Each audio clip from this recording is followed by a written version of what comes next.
Breaking news చూస్తున్నారు. ఢిల్లీలో ముఖ్యమంత్రి రేవంత్ రెడ్డి చిట్ చాట్ నిర్వహించారు. సంచలన కామెంట్స్ చేశారు ముఖ్యమంత్రి రేవంత్ రెడ్డి. లోకేష్ కేటీఆర్ మధ్య మిడ్ నైట్ డిన్నర్ మీటింగ్ జరిగింది అంటూ సంచలన వ్యాఖ్యలు చేశారు ఆయన. ఈ మీటింగ్ లో ఏం జరిగిందో బయట పెట్టాలి అంటూ చెప్పుకొచ్చారు. కేటీఆర్ నాయకత్వాన్ని కవితని అంగీకరించట్లేదు అంటూ కూడా సంచలన వ్యాఖ్యలు చేశారు. కవితకు సొంత ఇంట్లోనే ప్రాధాన్యత లేదు అంటూ కూడా కామెంట్స్ చేశారు ఆయన. ఇక బీఆర్ఎస్ ప్రభుత్వ అవినీతిపై విచారణ జరుగుతోందంటూ చెప్పుకొచ్చారు ముఖ్యమంత్రి రేవంత్ రెడ్డి. ఇటు కేసీఆర్ ను కాపాడాలని కిషన్ రెడ్డి చూస్తున్నారంటూ కూడా సంచలన వ్యాఖ్యలు చేశారు. విలన్లు క్లైమాక్స్ లోనే అరెస్ట్ అవుతారు. Interesting comment.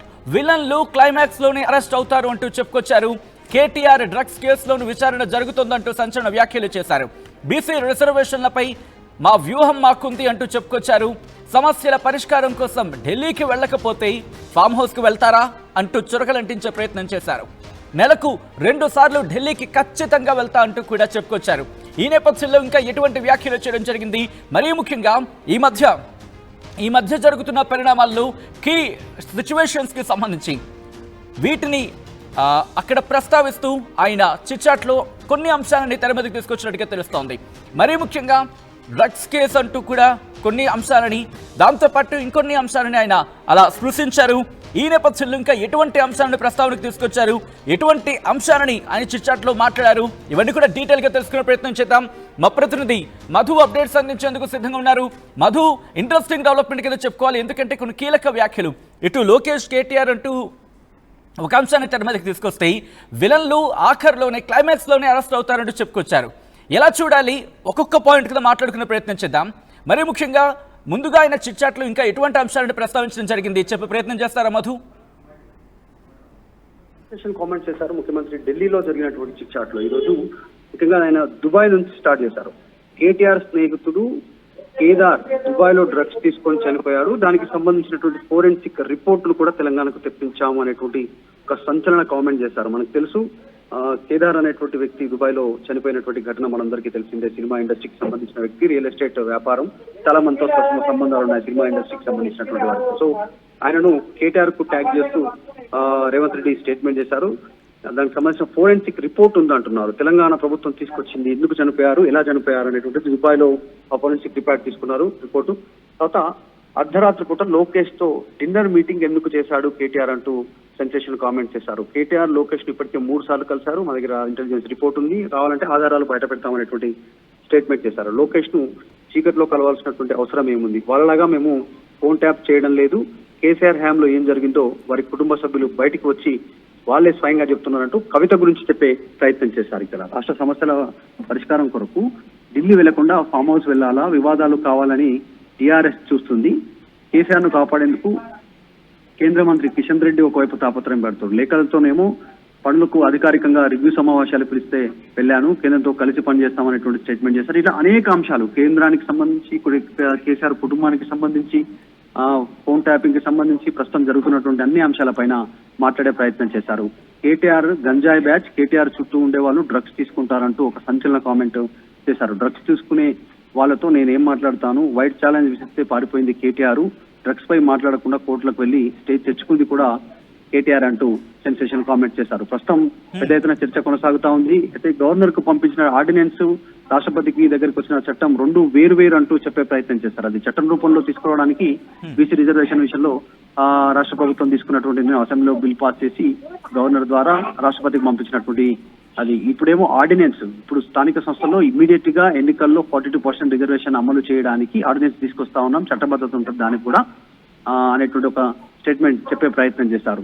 ఈ రకంగా అన్ని గొర్రెల ఫార్ములా, ఈ కార్ రేసు, గొర్రెలు ఫార్ములా, ఈ కార్ రేసు, జిహెచ్ఎంసీ సంబంధించినటువంటి ఆఫీసర్ శివబాలకృష్ణ కేసులో ఈడీ ఎందుకు అరెస్ట్ చేయడం లేదు, ఇలా అనేక అంశాలను చెప్తూనే కేసీఆర్, హరీష్ రావు ఈడీ ఎందుకు అరెస్ట్ చేయడం లేదు వారిని అనేటువంటి స్టేట్మెంట్ చేశారు. ఒక్క అంశం కాదు, చాలా అంశాలను. ఇక్కడ ఒక ఇంట్రెస్టింగ్ అంశం, విలన్లు ఆఖరులోనే అరెస్ట్ అవుతారంటూ కూడా చిట్చాట్లు మాట్లాడుకొచ్చారంటే కనుక ఇక్కడ విలన్ల కింద ఎవరి పేర్లను ప్రస్తావించడం జరిగింది, విలన్ల కింద ఎవరిని అభివర్ణించడం జరిగింది, దాని గురించి ఏమైనా మాట్లాడారా ఆయన? ఎందుకంటే విలన్లు క్లైమాక్స్ లోనే అరెస్ట్ అవుతారంటూ కూడా చెప్పుకొచ్చారు. ఎప్పుడా క్లైమాక్స్, ఎవరా విలన్లు? అంటే చాలా అంశాలను, ఇప్పుడు అవినీతికి సంబంధించిన అంశాలను, ఫోన్ ట్యాపింగ్ కి సంబంధించిన అంశాలను, ఫార్ములా ఈ కేసుకు సంబంధించిన అంశాలను, ఇలా వీళ్ళందరినీ కూడా అందులో భాగంగా విలన్లు చివరికి అరెస్ట్ అవుతారనేటువంటి కామెంట్ చేయడం వెనుక ఈ వీటన్నిటికీ ముడిపెట్టి మాట్లాడే ప్రయత్నం చేశారు కేటీఆర్. సో ప్రస్తుతానికైతే చర్చ అయితే కొనసాగుతుంది, ఏం జరుగుతుందో అనేటువంటి ఆ వ్యాఖ్యలు చేసింది Revanth Reddy, right? Please continue. Exactly. అంటే రేవంత్ రెడ్డి ముఖ్యమంత్రి ఆయన ఢిల్లీలో జరిగిన చాట్లో ఈ భయంకరమైనటువంటి ఇంకా చాలా ఉన్నాయి, అవన్నీ బయటకు వస్తాయనేటువంటి స్టేట్మెంట్ కూడా చేశారు. కేటీఆర్ పైన మళ్ళీ సెన్సేషన్ కామెంట్ చేశారు. కేటీఆర్ గంజాయి బ్యాచ్, కేటీఆర్ చుట్టూ ఉండే వాళ్ళు కూడా డ్రగ్స్ తీసుకుంటారనేటువంటి స్టేట్మెంట్ ఇవ్వడం అనేటువంటి ప్రస్తుతం పెద్ద ఎత్తున చర్చ కొనసాగుతుంది. డ్రగ్స్ తీసుకునే వాళ్ళతో నేనేం మాట్లాడను, వైట్ ఛాలెంజ్ విసిరితే పారిపోయింది కేటీఆర్ అనేటువంటి స్టేట్మెంట్ మళ్ళీ ఒకసారి చేశారు. ఈ డ్రగ్స్ అనేటువంటి అంశాన్ని పదే పదే ప్రస్తావించడం వెనకాల బీఆర్ఎస్ అభ్యర్థులని చెప్తున్నా ఈ రోజు ముఖ్యమంత్రి మళ్ళీ అదే స్టేట్మెంట్ చేయడం వెనుక మరొకసారి సెన్సేషన్ గా మారినటువంటి సిచ్యువేషన్ అయితే కనిపిస్తా ఉంది. చూడాలి. ఫోన్ ట్యాపింగ్ అంశాన్ని కూడా పూర్తి స్థాయిలో రాష్ట్ర ప్రభుత్వం పరిశీలిస్తా ఉంది. దాంట్లో హైకోర్టు కూడా పరిశీలిస్తా ఉంది. ఫోన్ ట్యాపింగ్ సంబంధించినటువంటి అంశం అసెంబ్లీ ఎన్నికల లబ్ధి కొరకు బీజేపీ కేసీఆర్ ను కాపాడే ప్రయత్నం ఒకవైపు చేస్తుంది.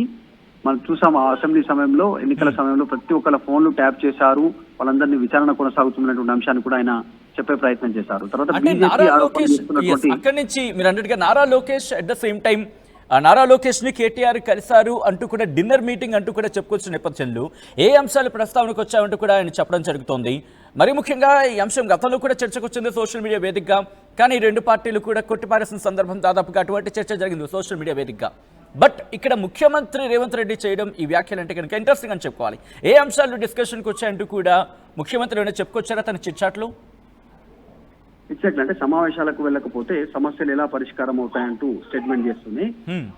ఈ అన్ని అంశాలను అంటే కేసీఆర్, కేటీఆర్, హరీష్ రావు వీటన్నిటి గురించి చెప్తున్నటువంటి సందర్భంలోనే రాష్ట్ర వాదనను వినిపించేటువంటి ప్రయత్నం ఎవరు చేస్తారో నేను ఢిల్లీకి రాకపోతే అనేటువంటి స్టేట్మెంట్ కూడా చేస్తూనే ఇంకొక కీలక స్టేట్మెంట్, ఇండియా పాకిస్తాన్ రెండు దేశాలు నీటి పంపకాలు చేసుకుంటున్నాయి.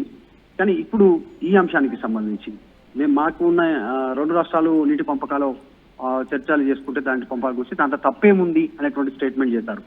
నన్ను జై తెలంగాణ అనడం లేదు అని ఏడ్చిన వాళ్ళు ఎందుకు తెలంగాణ పేరును వాళ్ళ పార్టీ నుంచి తొలగించుకున్నారో చెప్పాలనేటువంటి స్టేట్మెంట్ చేశారు. ఫోన్ ట్యాపింగ్ లో ప్రభాకర్ రావు ఇండియాకు రాకుండా ఎందుకు ఆలస్యం జరిగింది, కేసీఆర్ను కాపాడేందుకు ప్రభాకర్ రావును తీసుకురావడం ఆలస్యం చేశారు, మా దగ్గర ఉన్న ఆధారాలను ఈడీ తీసుకెళ్లింది, గొర్రెల ఫార్ములా ఈ కేసులో ఈడీ ఎందుకు వారిని అరెస్ట్ చేయడం లేదు, ఇలా అనేక అంశాలను ఆయన చెప్పే ప్రయత్నం చేశారు.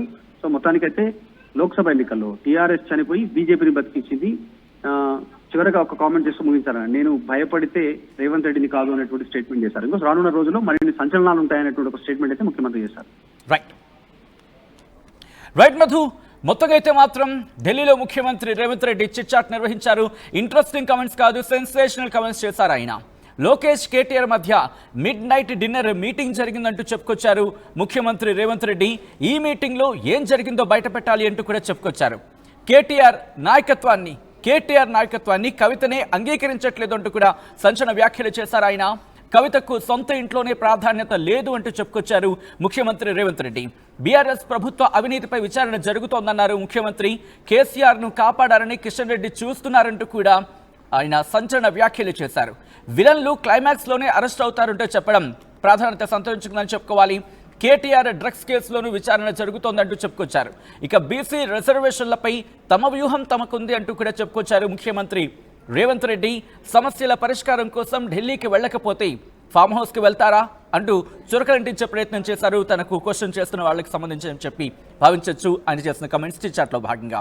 ఇక నెలకు 2 సార్లు ఢిల్లీకి ఖచ్చితంగా వెళ్తా అంటూ చెప్పుకొచ్చారు ముఖ్యమంత్రి రేవంత్ రెడ్డి తన చిట్చాట్లో భాగంగా.